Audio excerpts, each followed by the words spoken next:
Today is March 26th, 2021. Jobless claims hit a pandemic low. Virginia becomes the first state in the South to abolish the death penalty. And Biden holds his first news conference.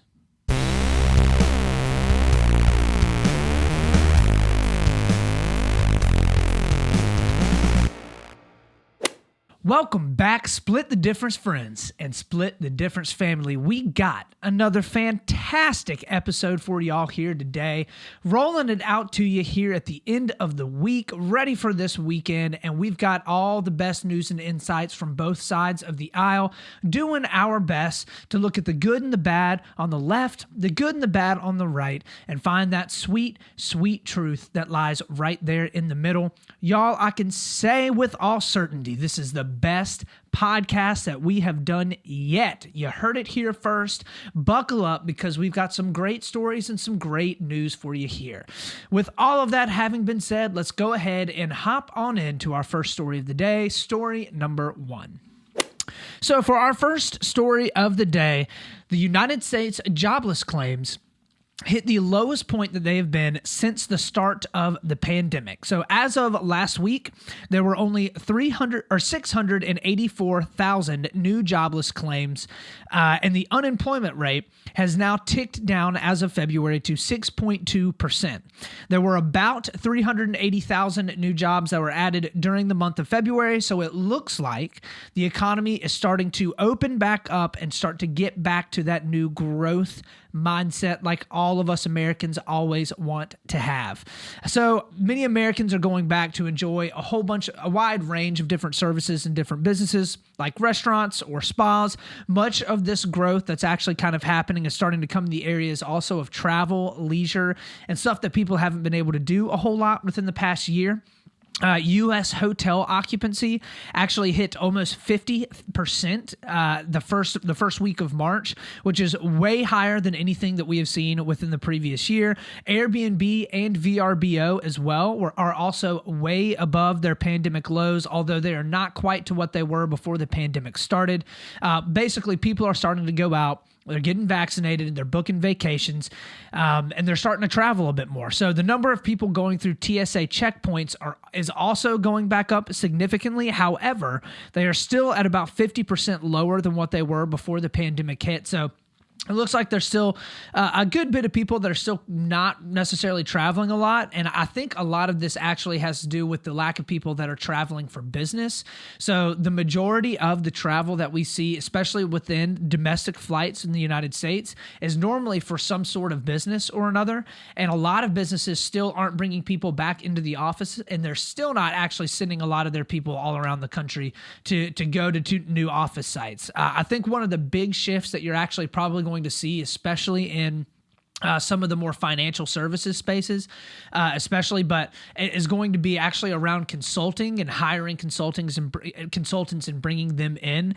A lot of companies, I think, are seeing and recognizing at this point that they're able to have consultants that work remotely from them, and they don't have to fly these incredibly expensive people in for the entire week, every single week, and put them up in hotels and provide them a desk and a place to work and an office, and sometimes provide food and lunch budgets and stuff as well. A lot of these companies are like, well, that's just a cost that we don't have to eat anymore. We can just let the consultants stay at home and work from home and get all the stuff done that they need to get done. So I don't think that you're going to see the business travel tick back up very quickly. I think it's going to take a long time for that to come back if it ever does. So as of now, economists have raised the predictions for the United States growth, the economic growth of 2021 to almost 6%, just under 6%, which is a pretty nice jump from the under 5% that was actually forecasted not just a month earlier. So this is likely higher growth than just about any person working in the United States right now has actually experienced.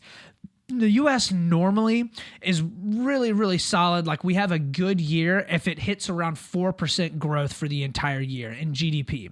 However, you also have to take into account we're still kind of climbing out of the hole from the pandemic. So this is the type of growth that you would kind of expect and somewhat hope for, although it is much faster growth in the economy that we have seen coming out of a recessionary period. in a very, very long time. So economists are really looking at some of the spending habits of Americans as they're really kind of starting to change right now. The pandemic shifted a lot of the spending habits for the entirety of Americans, especially on, how often they go out to eat or the amount of debt that they're consolidating, or the amount of debt that they're actually taking on. But there really are a ton of factors that play into this as well. So one of the things that a lot of economists are actually thinking about and is really playing into a lot of their projections right now is how better weather actually helps consumer spending. So there's normally, historically, an uptick as summer starts to hit, because that's when a lot of people do a lot of their traveling and vacations and spend money as winter kind of starts to end. They want to go out and buy their boats, or they want to buy their new cars. Normally, housing sales tick up around the summer as well because the students are out of school. So if you want to move, you don't have to pick your kids up in the middle of a school year and move them somewhere else. You can just do it while they're on their summer vacation. So at this point, it's kind of all looking like things are starting to go uphill, contrary to what a lot of people think. And I've tried to dispel this myth as much as I can on my podcast. But the vast majority of the United States population actually reduced the amount of debt that they have and have actually saved a lot of money through this pandemic. Approximately 75 to 76% of the people that received stimulus checks over this past year actually used them to pay down debt or just moved it completely into savings. So household savings were at $1.4 trillion in February of 2020.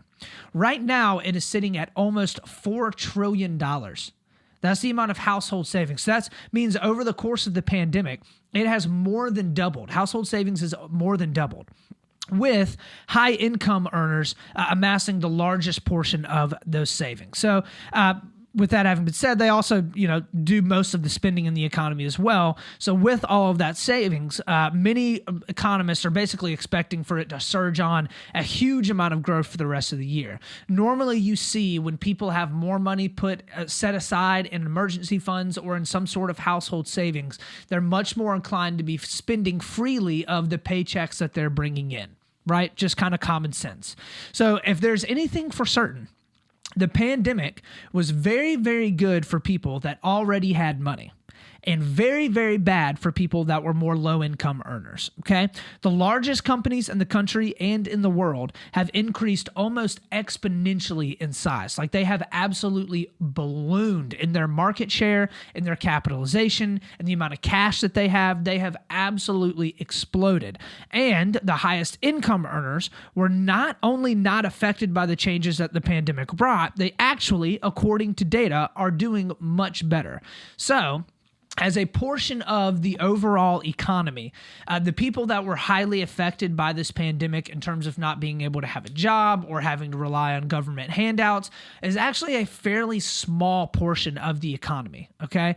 And I know that that's not a popular thing that's being talked about a lot, especially amongst the left side of the aisle. The number one thing that is pushed is that the pandemic basically ruined the lives of the entirety of everyone in America financially. But that simply is just not the case, okay?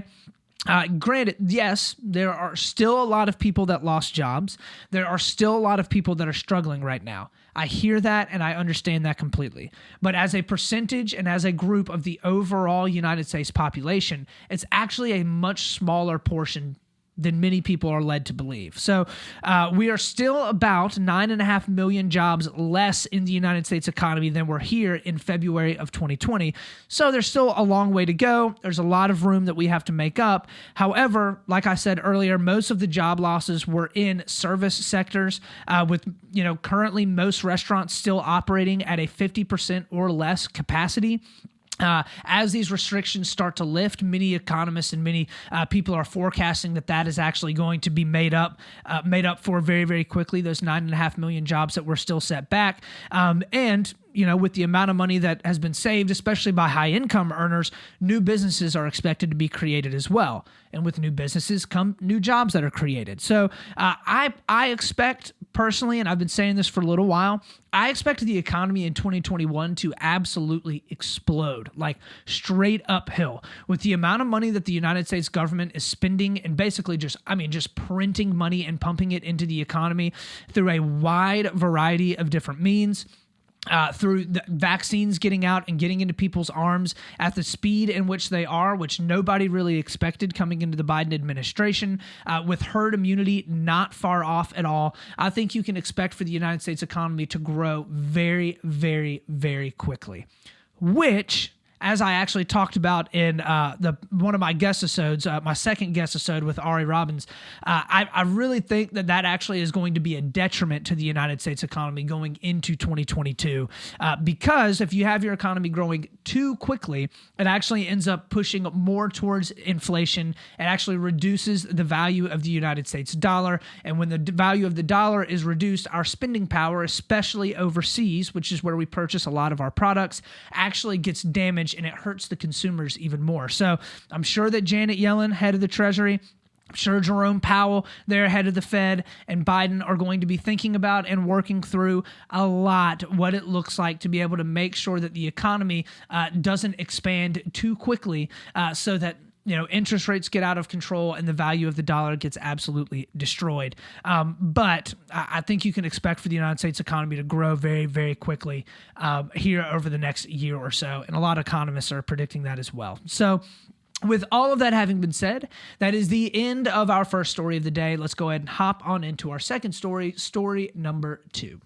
So for our second story of the day, Virginia becomes the first southern state to abolish the death penalty. They're definitely, not the first. They're actually the 23rd state to abolish the death penalty.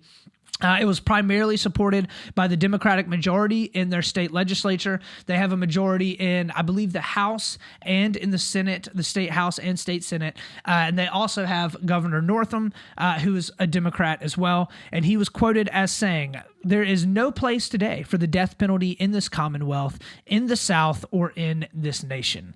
So there were actually 2 Republicans that did vote for the bill, but it was clearly an extremely partisan bill, which we will kind of get into in a bit as well. So let's go ahead and hop on in real quick. This is the Associated Press with a quick video on Governor Northam as he was coming out to sign this bill.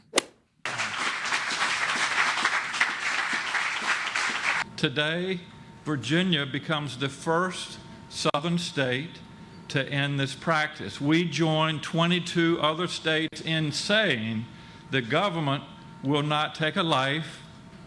The government will no longer execute people.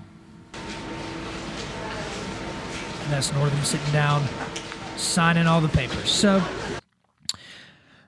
Virginia has actually executed the second most amount of people since the founding of the colonies. And up until the past couple of years, it really did look like that was something that would never change, especially as it's a piece and it's a state in the South. And the South, which is primarily held, their legislatures and governorships, or at the gubernatorial level, are normally held by Republicans. It looked like that was something that was not really going to change. But the tide has been changing slowly but surely to kind of shift away from the use of and the advocacy of the death penalty for a multitude of reasons. So let's go ahead and hop in. Let's take a quick look at what the left has to say, what the right has to say, and then I'll also give my opinion as well. So the left wholeheartedly supports this decision and wants to see the death penalty abolished in all 50 states.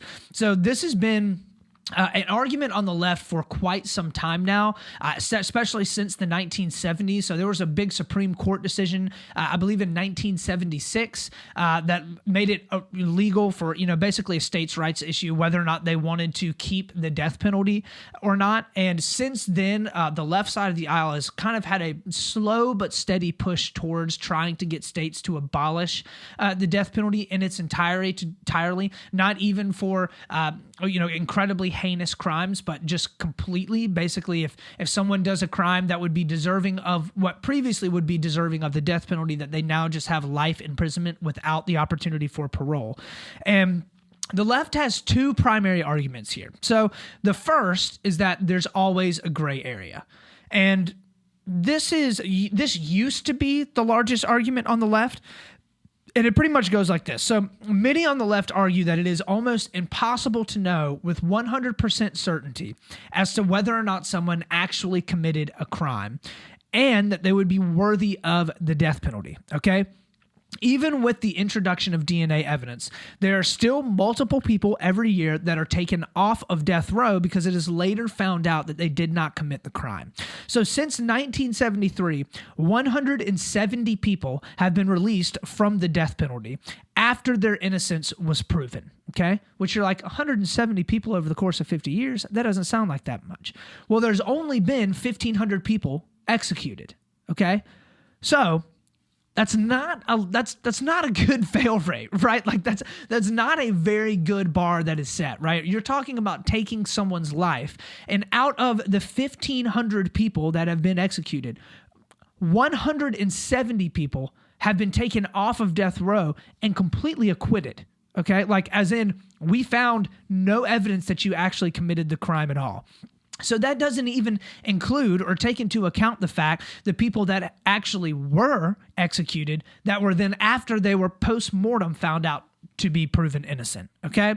That's a lot of people, and that is not a very good statistic. So much of the left points to, even with DNA evidence, even oftentimes with camera footage, as much as our technology has increased, there is almost always some sort of gray area, and there's almost always some level of doubt as to whether or not someone actually committed a crime. There have been plenty of cases where people have come in and actually, pleaded guilty to having committed crimes and then been sentenced to death row, and then later found out that they did not commit the crime, but they were forced into or pushed towards pleading guilty for a specific crime. So almost always there's never 100% degree certainty. Okay. The second argument is that this is something that disproportionately affects black and brown minorities. Okay. So especially if the victim of the crime is white.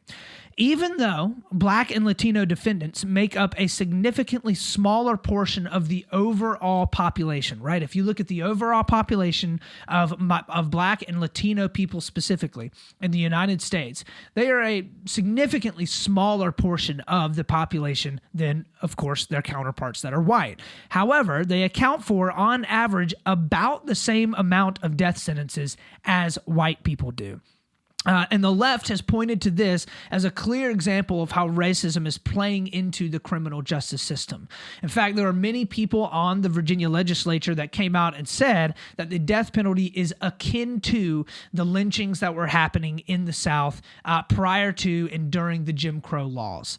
Basically saying that the death penalty is a means by which to be able to put Black and brown people down and be able to execute judgment on them literally as a means by which to oppress them, okay? And that is a little bit more of an argument that's kind of taken more shape over the past decade or so, especially as this more identity type culture has started to move and permeate its way through especially the left side of the aisle, although it has definitely permeated onto the right as well. Much of this is kind of founded on critical race theory and the understanding of how different races are affected, especially in a systemic way within various governmental structures. So the left has kind of taken critical race theory on in a lot of ways and has different identity groups and different race groups or groups of people that are oppressed. And as a result of that argument and that ideology on the left side of the aisle, this argument has kind of come out of it, basically saying the criminal justice system is pointedly against blacks and minorities,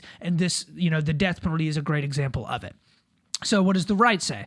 So the right wants to continue with the death penalty for the most part. Most of this comes down to the argument that the death penalty should be kept for only the most heinous of crimes, okay? Some of this is based upon keeping those off of the streets with no possibility of harming anyone else. So the idea here is if somebody comes in and we are able to prove beyond a reasonable doubt, which I believe is the necessary requirement under the law in order to be able to prove that somebody should be worthy of the death penalty, they have to, like somebody comes out and they, rape and murder 10 children, right? Something absolutely horrendous. Well, the right side of the aisle looks at that and they're basically like, there's no reason why this person, one, deserves to live after they have done absolutely horrible things. But two, we don't want that person to have the opportunity to get back out on the streets and do something like this again at any point in this person's life. We don't want for them to have the opportunity for parole. We don't want for them to have the opportunity to break out of prison, because sometimes that happens as well. Because we want to be able to protect the overall United States population. Other arguments claim that it can be seen as a deterrent for people that otherwise would commit those crimes. So the argument here, and granted, I get this is a pretty loose argument, but if someone was thinking about murdering somebody, but then they realized that they would be put to death if they murdered somebody, they would be much more reticent to commit that crime than if there was no death penalty there at all.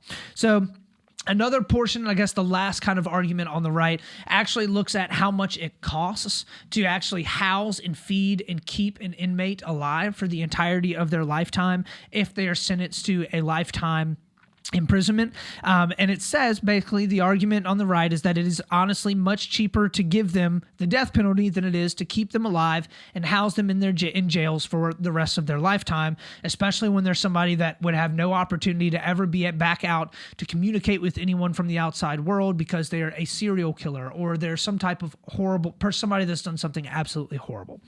So that's the arguments on the left and the right.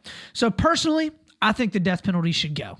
You may have been able to tell that from the, how I've talked about it so far, but totally setting aside the moral argument of not wanting to decide whether or not it should be up to us, whether or not someone should execute the crime, right? Because that we don't have to get into the whole morality part of it. I think that within our criminal justice system, it is not accurate enough to conclusively decide whether or not someone actually committed a crime that would be worthy of being executed for. And this is not an indictment on our criminal justice system at all. Because I really do believe wholeheartedly that the United States has one of the best judicial systems and structures in the world. That's not to say that it's perfect, okay, because it's not perfect. There are plenty of ways that our justice system will continue and hopefully will push forward and grow. But no justice system in the entire world will ever get every case right, because that's impossible. There's no way that you are always going to convict the guilty person. There's no way that you're always going to let free the innocent person. There's no way. When I look at the statistic of the fact that 170 people were found to be completely innocent out of 1,532 people that were put to death over the last 50 years, what that says to me is that there is an 11% chance that people on death row are actually innocent, okay? They're actually found to have their verdicts completely wrong. And those were just the evidence where new cases where, or those were just the cases where new evidence was permitted to be shown, or the appeal process was actually carried through and those people were acquitted, okay? So if someone were to sit down 10 glasses in front of you and say 9 of them are filled with Coke, 1 of them is filled with poison, what are you going to do? You're probably not going to drink any of the glasses, because those are not great odds when you are gambling on your life, okay? It's just not. And I get that example isn't perfect, okay? That example is not foolproof. But I don't think that the death penalty right now as it sits is accurate enough in the verdicts to be able to justify us continuing to execute prisoners, because there are so many people that are afterwards found to be innocent. It basically follows along the old legal adage, and this is a saying within a lot of lawyers and legal circles. And it kind of is a description of the United States, the structure of the United States judicial system, okay? And it says, quote, "You would rather 10 guilty people go free than see 1 innocent person found guilty." In a lot of ways, the reason why that sums up the American judicial system, or is at least supposed to, is that we have processes in place to slow down the trials and allow evidence to be presented so that it reduces the number of false convictions as much as possible, so that every single person has the right, under the 6th Amendment, has the right to be able to have, due process. They have the right to be able to be represented by someone and have their case tried, okay? And at the end of the day, that's great and that's all well and good, but it just will never be perfect, okay? It just won't. And to me, I would rather us not be perfect and put someone in jail for the rest of their life than us not be perfect and to kill them. And I get you can come in and you can say talk about the argument of, well, what's more humane, just putting someone in a cell for the rest of their life, or putting them immediately, just killing them. Personally, I think it's a bit more humane to allow those prisoners to be able to just live their lives in prison. Granted, people may disagree with that, but that's just what I think. So with all of that having been said, that is the end of our second story of the day. Let's go ahead and hop on into our third story and last story, story number 3. So, for our third story of the day, Biden holds his first news conference. Good old Biden finally got up there on the podium to take some absolutely rigorous questioning from the, people reporting our news. So Biden, he holds his first news conference. This was a huge break from tradition of presidents basically holding formal news conferences, especially within their first month or two of being in the administration. Many, especially on the right, were very upset by this, but even critics on the left, I think, pointed out that he campaigned on a lot of being the, quote, most transparent administration in history, and not holding news conferences doesn't help out very much with being transparent. So Biden's goal, I think, was to keep the conference focused on COVID relief and vaccines as much as he possibly could, because I think that so far in his first, he's been in there, 70 days or so. Within his first 2 months or so, those are his biggest accomplishments that he would tout. He started out by giving a whole bunch of stats around how well the United States was doing against the virus. Leading up to the conference, his administration released a whole bunch of new reports and a whole bunch of new things, basically talking about how well the vaccine rollout is doing and how new cases were going down and stuff like that.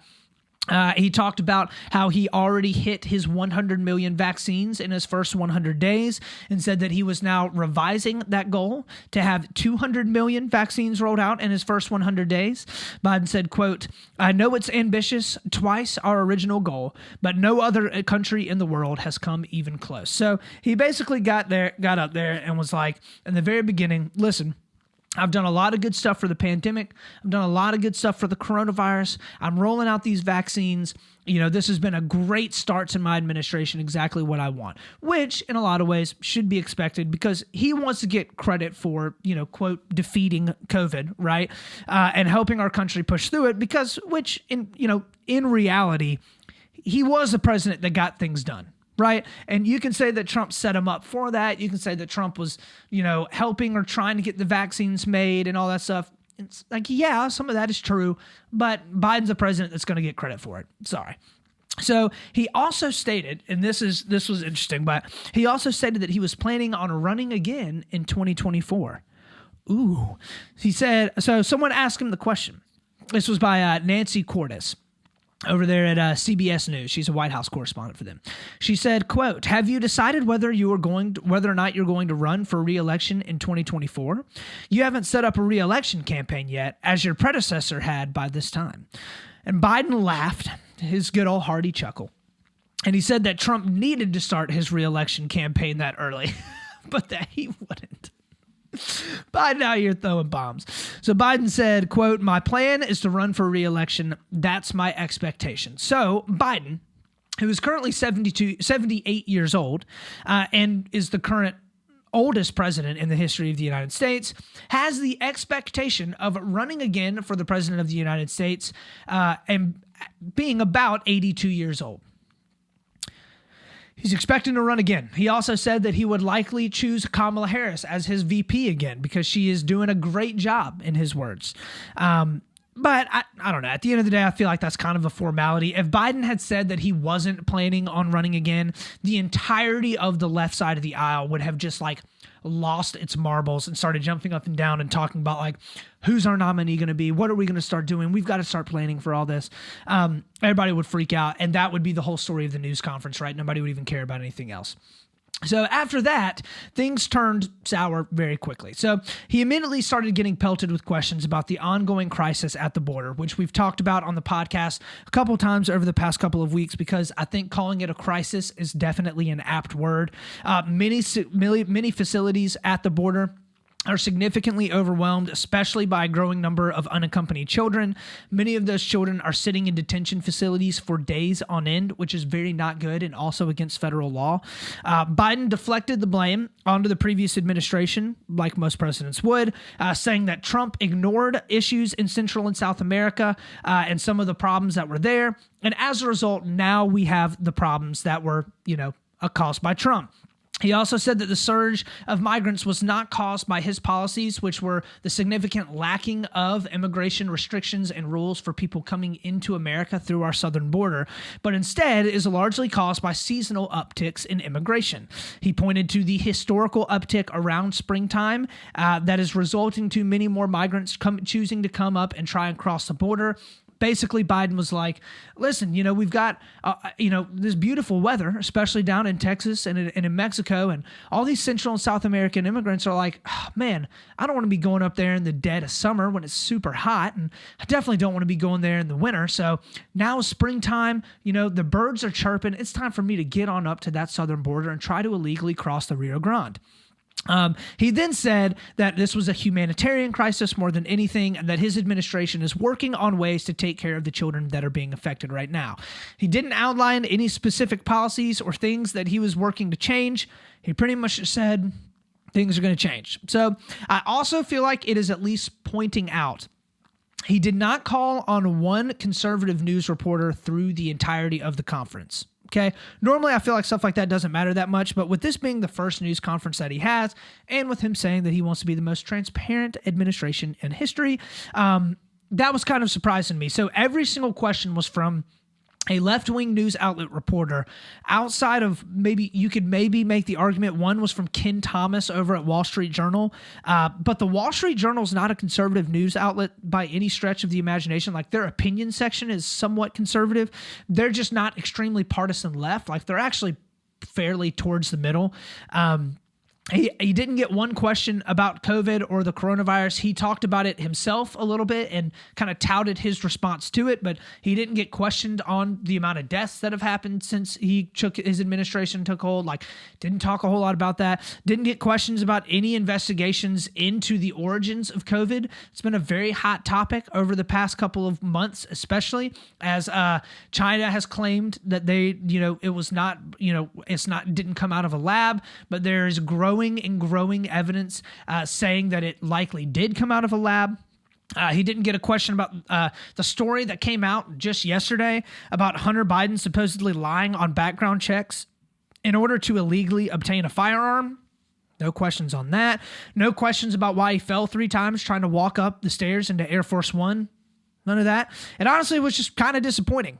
If I'm being perfectly clear, like, not everyone agrees with Biden's agenda and the decisions that he's making, and that's okay. There's nothing wrong with that. There's going to be people that disagree with the policies of every single president and every single administration, but we should be able to expect our president to defend the policies that he or she is pushing through in front of people that disagree with the decisions that they make, right? In fact, there were very, very few conservative news outlets that were even allowed in the room. There were only 30 that were allowed in because of coronavirus restrictions. And the entirety of the news conference was really just Biden getting tossed really softball questions that he obviously knew most of ahead of time, because he was literally referring to a note sheet in front of him and then deciding who he wanted to call on. So I'm just not sure that you can claim to be transparent, okay?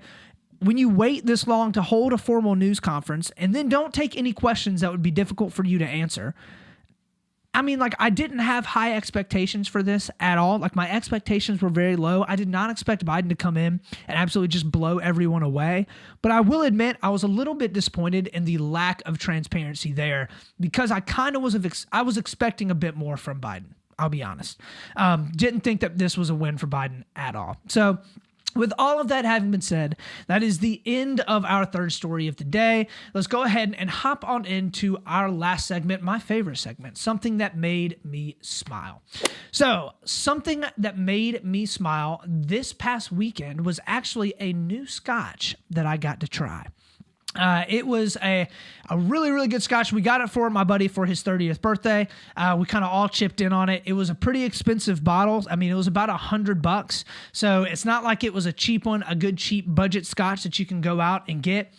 But it was extremely good. So it was a Dalmore scotch. I believe that it was a 12-year.